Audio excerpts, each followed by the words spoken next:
All right, Brian from Garage Mahal. Today we got a wheel stud that is broken, so you can see it's this one. So what you do is obviously you want to get all your brake pieces off, but you want to spray this down with WD-40 really good on either side. Now sometimes they come out easy, sometimes they don't, but you just grab a hammer and be careful. You don't want to over ping this, otherwise you're going to have trouble getting through that hole. And look around your wheel hub as you're going around, because there's certain spots like back here. Obviously if you hit it, you're not going to be able to get it out through there. This one happens to have a little cutout right here, which you don't see on too many vehicles, but that is enough that you can get a wheel stud in and out of this little back piece here. But usually on the front part where the brake mechanism comes off is usually gives you just enough space to get a stud in and out. Anyway, start hitting with a hammer, and that one was pretty easy. Usually they're a little bit of a nightmare. That one you got some splines on. So when you're putting your new stud in, you want to line the splines up. What you do is you push this through the back, so you should have just enough room.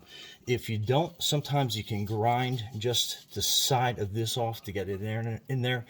Don't recommend, because you weaken that stud, but at times, sometimes the only other recourse is you have to replace the entire wheel bearing. Anyhow, so this stud's going in nice, and what we want to do is you want to get your lug nut on there.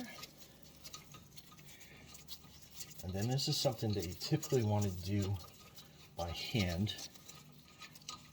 And then you'll feel it kind of grab. And then you can put your socket on there. All right, what you want to do is by hand. Keep your finger behind this to kind of hold the spline until it starts pulling in.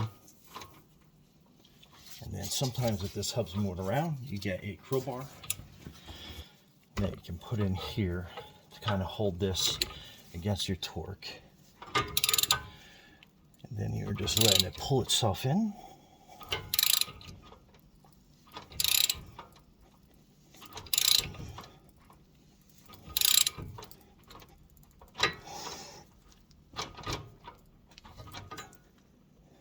Okay.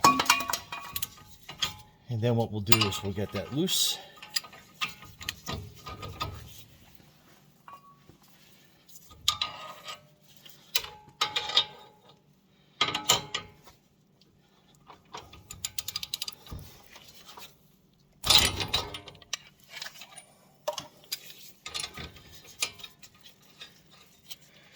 All right, so that stud is going to be your new shiny one.